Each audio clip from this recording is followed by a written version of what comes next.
You think you make decisions. You think you choose your responses. You think you're in control of how you act, what you say, how you move through the world. But you're not. Your emotions are. And until you understand this, they will keep running your life while you believe you're the one driving. Someone says the wrong thing and you explode. A plan falls apart and you spiral. Someone ignores you and you obsess. You don't choose these reactions. They happen to you, automatically, instantly. Before your rational mind even has a chance to respond, your emotions have already taken the wheel and driven you somewhere you didn't want to go. This is not weakness in the dramatic sense. It's a pattern, a deeply ingrained pattern of letting feelings determine actions, of treating every emotional signal as a command that must be obeyed. And that pattern is costing you more than you realize. If you're tired of being hijacked by your own emotions, if you're ready to stop reacting and start responding, then stay with this. Subscribe now if you're serious about reclaiming control over your own mind. Because what follows will change how you understand yourself. Let's begin. The Stoics made a distinction that most people never learn. They separated the emotion from the response to the emotion. The feeling arising is not within your control. But what you do with that feeling, that is entirely within your control. And everything depends on understanding this difference. Most people collapse this distinction completely. They feel angry and immediately act angry. They feel afraid and immediately act afraid. They feel hurt and immediately act from hurt. They treat the emotion as the instruction. Feel it, do it, no gap, no choice, no control. And this is slavery, not dramatic slavery, but the quiet slavery of a man whose internal weather determines his external behavior, who is calm when things are calm and chaotic when things are chaotic, who is only as stable as his circumstances, who cannot be trusted to respond wisely because he has never learned to separate feeling from action. Marcus Aurelius wrote that you have power over your mind, not outside events. But most people have given that power away entirely. Not to outside events, but to their own emotional reactions to those events. They've made their behavior dependent on how they feel. And how they feel is constantly changing, constantly being triggered, constantly responding to things outside their control. Watch how this plays out. A man gets criticized at work. His ego stings. His emotion says, defend yourself, fight back, prove them wrong. And without thinking, he does exactly that. He reacts from the emotion, and the reaction makes him look defensive, weak, unstable, the opposite of what he wanted. Or someone challenges him in public. His pride flares. His emotion says, retaliate, assert dominance, don't let this stand, and he reacts.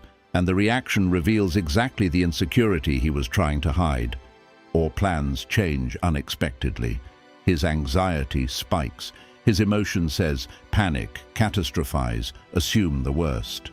And he spirals. And the spiral creates more problems than the original change ever would have. In every case, the emotion wins. Not because it was right, but because he never learned to pause between feeling and acting. Epictetus taught that between stimulus and response there is a space, and in that space lies your freedom, your power, your ability to be something other than a predictable reaction to whatever happens around you. But most men have collapsed that space entirely. The stimulus arrives and the response follows instantly with no gap, no choice, no thought. Rebuilding that space is everything. It is the entire practice. And it starts with one thing, the pause. When you feel the emotion rising, before you act, you pause. You don't suppress the feeling. You don't pretend it isn't there. You feel it fully, but you don't obey it. You observe it. You ask, is this emotion giving me accurate information? Is acting from this feeling going to serve me or harm me? What would I choose to do if I weren't reacting? This pause is not natural at first. Your emotions will resist it. They'll demand immediate expression. They'll tell you there's no time to think, you must act now. But that urgency is almost always false. Almost nothing requires the immediate emotional reaction your feelings demand. The email can wait 30 minutes before you respond. The argument can pause while you collect yourself. The decision can wait until the emotional charge has settled. Almost always, the response that comes after the pause is wiser, more effective, and more aligned with who you actually want to be than the reaction that came before it. Seneca wrote that the greatest remedy for anger is delay, not suppression, not denial, delay. Because anger, like all strong emotions, is most powerful the moment it arrives. It demands immediate action from that peak of intensity. But if you can delay, if you can create even a small gap between the feeling and the response, the emotion loses its grip, and you regain yours. This applies to every emotion that controls you. Anxiety demanding avoidance, pride demanding retaliation, fear demanding retreat, desire demanding immediate satisfaction. None of these emotional commands need to be obeyed. They can be heard, acknowledged, and then consciously evaluated before you choose how to respond. This is not coldness. This is not suppressing who you are. It is the highest form of self-possession, the ability to feel everything deeply and still choose your response, to be moved without being swept away, to experience the full range of human emotion without being controlled by any of it. Because here's the truth about emotional control. The man who is controlled by his emotions is predictable, manipulable, unstable. Anyone who knows his triggers can move him like a puppet. Push this button, get this reaction. Every time. But the man who has mastered the pause, who has rebuilt the space between stimulus and response, is something different. He's calm when others are panicking, measured when others are explosive, strategic when others are reactive. He cannot be provoked into revealing himself because his behavior is not determined by his emotions. It is chosen. This is real strength, not the absence of feeling, but the mastery of response. And it is built daily. Through every moment you pause instead of react. Through every time you feel the emotion and choose differently. Through every instance where you prove to yourself that you are larger than your feelings, that you contain them. They do not contain you. This channel is for men who are done being controlled by their own minds. If you're tired of reacting, if you're ready to respond instead, then the practice starts now.